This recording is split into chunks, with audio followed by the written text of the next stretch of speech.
Üdvözlök mindenkik! 2020 a Covid időszak kezdetét jelöli, ami hatalmas csapást mért a Jehova tanúinak szervezetére. Gyűlések helyett a tanúk otthon maradtak, és szűretlen forrásokból internetezni kezdtek. A közösségi oldalak tiltottak voltak a képviselőleg számító Jehova tanúi számára. Ebben a műsorban tehát a képviselő tanúk kifejezést fogom használni, hogy a példamutató tanúkra utaljak. Ebben az összefüggésben számos amerikai Jehova tanúja megnézte a The Chosen című sorozatot, amely egy nagyszabású produkció, egy evangélikus Dallas Jenkins rendezésében, és amelynek főszereplője, aki Jézust alakítja, Jonathan Rumie, egy meggyőződéses katolikus. Ez a sorozat 2017-ben indult, és még mindig nem fejeződött be. Hollywoodon kívül indult közösségi finanszírozással, majd fokozatosan mozikban és olyan videóplatformokon, mint a Netflix kezdték vetíteni.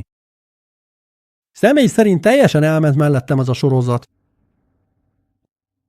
2021-et és 2022-t a központi vezetőtestület által elrendelt kötelező oltás jellemezte, és hát ha valaki engedelmes akart maradni, szinte kötelező volt beoltatnia magát, hiszen az engedelmesség minden tipikus Jehova tanúja DNS-ében suf benne van. A tanúk hamar belátták, hogy átverték őket, és tilos volt bírálni a vezetőtestület bűnös ajánlásait. Így a testület észrevette, hogy a tanúk tömegesen távoznak. Módot kerestek, hogy elfeledtessék a hazugságokat, visszanyerjék a figyelmet, és megbokáttassák a múltbeli gyilkosságokat, melyek ma is folytatódnak a terjedő rákos esetekkel. Ebben az összefüggésben született meg a központi vezetőtestület idézőjelben zseniális ötlete, legalábbis pénzügyi szempontból, de lelkileg perverz módon, hogy elindítson egy Jézusról szóló sorozatot, amely versengez a The Chosen című sorozattal, és a címe a Jó hír Jézus szerint.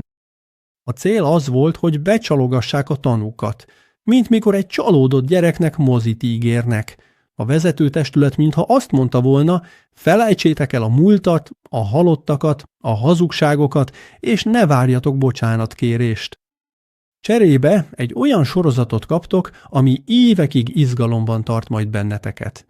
Míg a The Chosen közel $500 millió került, aminek nagy részét a színészekre költötték, ez a Jézus sorozat a világ minden tájáról érkező adományokból valósul meg, olyan felszerelésekre fordítva, mint ez a díszletekhez használt $2,5 millió óriási LED-képernyő. A többi díszletet önkéntesek fogják megépíteni, akik megfelelnek a feltételeknek, gondosan kiválasztják őket, és saját maguk fizetik az utazási költségeiket. Néhányan eladják majd a házukat is, csak mert kiválasztották őket a több ezer jelentkező közül. Miért is? Hát például WC-tust takarítani, vagy a díszletet építeni, vagy a legnagyobb kiváltságként színészkedni. Ennek a sorozatnak a bejelentése 2023. októberében történt a központi testület által az éves közgyűlésen, azon a nagy eseményen, ahol minden évben bejelentik az újdonságokat. Az első epizód 2024 nyarán jelent meg, és azóta minden nyári közgyűlésen 2-3 új epizód jelenik meg. Amikor az ember a Watchtower társadalmon kívül van, olyan dolgokat lát meg, amiket belülről nem lehet észrevenni. És minden, amit látunk, igazán leleplező. Egy amerikai nyájkezelő társasággal van dolgunk. Az emberek, akik ennek a részei, olyanok, mint a jószág, jól tartják őket legalábbis annyira, hogy termeljenek és ki lehessen őket használni anélkül, hogy fellázadnának. Mi az a csali, amivel mindezeket az embereket, köztük engem is meg lehet tartani? Hát először is egy entitás Jehova felépítése. Még ha ez az entitás létezik is, és személy szerint úgy gondolom, hogy létezik, de egyáltalán nem úgy, ahogy azt minden keresztény vallás bemutatja, hanem inkább egy manipuláló entitásként. Ezzel kapcsolatban nézd meg a videóimat. JHVH. Ki is ő valójában? És volt egy vérszomjas iskev. Ezt az entitást, Jehovát, teljes egészében a vezetők hozzák létre. Először is abból indulunk ki, hogy a Biblia Isten szava, az abszolút igazság. Soha nem megyünk ez alá. Ezután csak azon jellemzőkről beszélünk, amiket látni akarunk ebben a minket teremtő entitásban.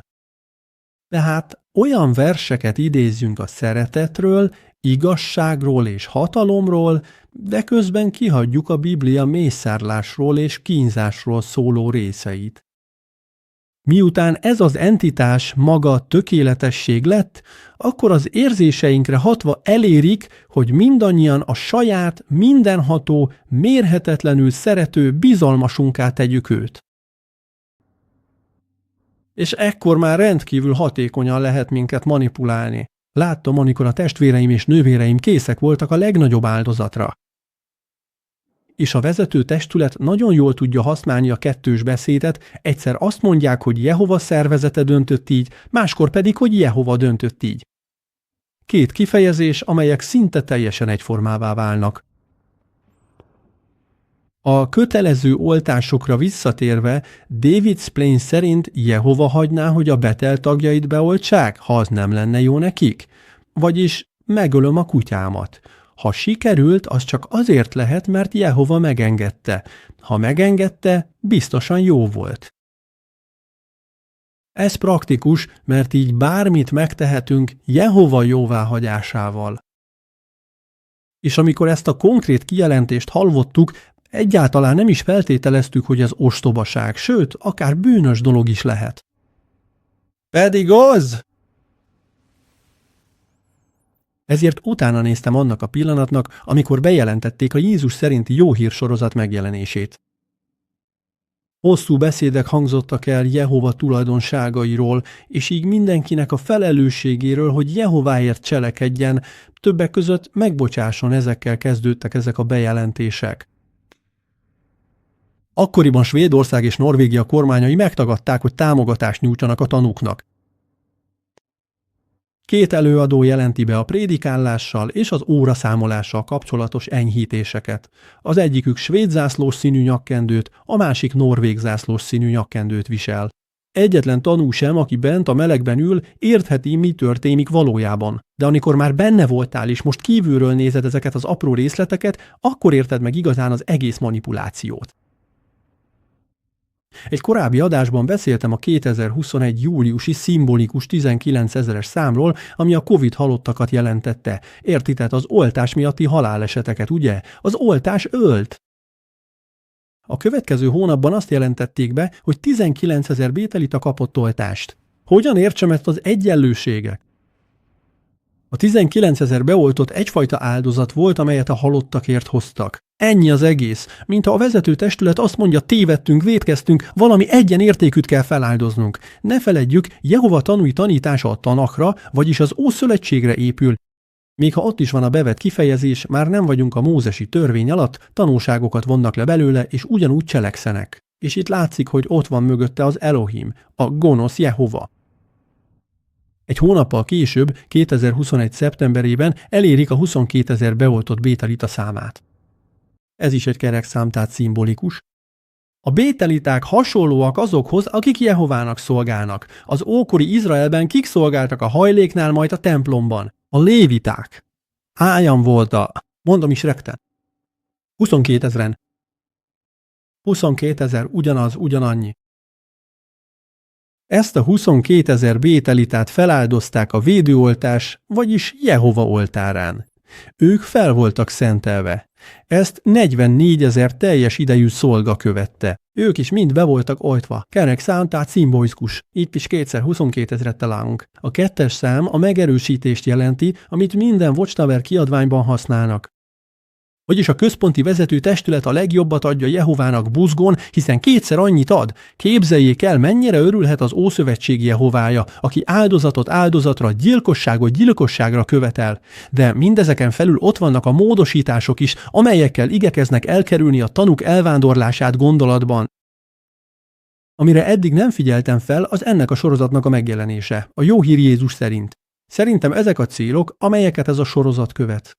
Elfeledtetni az oltással kapcsolatos atrocitásokat azzal, hogy minden tanú gondolatait Jézusra összpontosítják, akinek az üzenetét senki sem utasítja el. Újraindítani az evangelizációs anyagok gyártását, és így inkább munkát adni a Bétel lakóknak, mintsem elbocsátani őket. A megbocsátás hangsúlyozása. Egyébként éppen akkor, amikor bejelentették a sorozatot, mondta Jeffrey Winder, hogy a vezető testületnek nincs miért bocsánatot kérnie.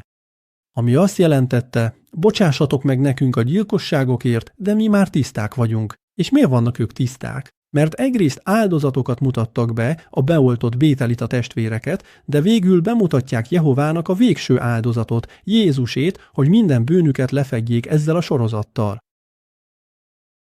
Ez a sorozat tehát a végső beismerése annak, hogy több 10 000 halálesetet okoztak. És továbbra is változtatásokat fognak végrehajtani, amíg a számok csökkennek, még akkor is, ha papíron mindent megtesznek, hogy az ellenkezőjét mutassák. Minden egyes változtatás egy jelentős visszaesés beismerése. Akkor vajon ezeket az áldozatokat áldások fogják követni? Talán igen. Különösen akkor, ha ez az entitás uralja a jelenlegi világot minden totalitárius csoporton keresztül, mint például Izrael népirtó kormánya. Érdemes szimbolikusan nézni a Jehova tanúira, mert így megérthetjük, hogy ez csak egy csoport, amelyre a kabbala erős, rejtett hatást gyakorol. Hasonlítsuk össze ezt a két sorozatot. Egy közös részletet választottam, ahol Péter Jézushoz szól a csodálatos halfogás után. Rövidek a szerzői jogok miatt. Íme egy részlet a The Chosen című sorozat. Qu'attends-tu de moi? Demande-moi ce que tu veux et je le ferai.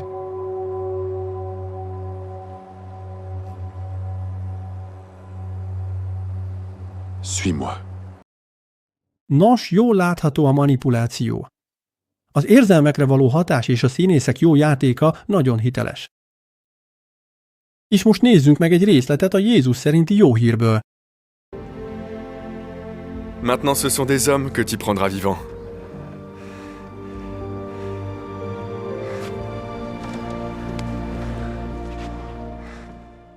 Látják a különbséget?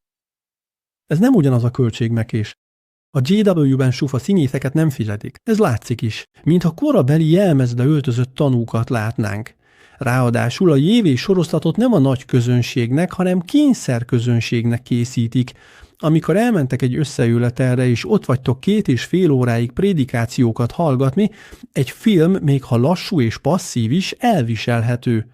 Régóta foglalkoztat, miért lassú és gépies a tempó minden JV filmben. Nos, egyszerűen azért, mert így sokkal könnyebb az indoktrináció és a manipuláció. Amikor egy jelenetet nézünk, aminek nincs gyors tempója, az agynak több ideje van belsővé tenni az ötleteket, anélkül, hogy azonnal megkérdőjelezni őket. A lassú és tiszta, már-már steril stílus, ami jellemző a JV filmekre, a hatékonyság része. Ártalmatlannak és őszintének tűnik, ami csökkenti a kritikus védekezést. Szóval legközelebb, amikor változást, új világosságot, új kinyilatkoztatást, egy új kerek szám idézését vagy különleges ruhaszíneket látsz, először is gondolj arra, a tanúk továbbra is elhagyják a hajót. És nézd meg, éppen milyen per zajlik, vagy milyen bírósági döntés született mostanában. Semmi sem történik véletlenül, és soha nem a nyáj javára, amelyet a végletekig kizsákmányolnak, hanem sokkal inkább azért, hogy visszafogják a pénzügyi veszteséget. Azt is észrevehetjük, hogy minden keresztény vallásban Jézust eszközként használják. Ez is egy kreáció. És ezt jól láthatjuk abban a 2 részletben, amit mutattam nektek. Akkor használják, amikor szükségük van rá, és úgy, ahogy éppen szükséges. Szerintem a csapda abban rejlik, hogy imádott tárgyává tesszük, lemondunk önmagunkról, saját szuverenitásunkról, háttérbe szorulunk, és bűnösnek, semmire kellőnek, haszontalannak tartjuk magunkat. Ha ezt érezzük, készen állunk arra, hogy manipuláljanak minket, és azt tehetnek velünk, amit csak akarnak. Nos, nem, mi nagyon erősek vagyunk. Legyünk ennek tudatában, és utasítsunk el minden helytelen istenítést. Így elkerülhetjük, hogy manipuláljanak minket, és hogy oda vigyenek, ahova nem akarunk menni. Hamarosan újabb információkkal jelentkezem.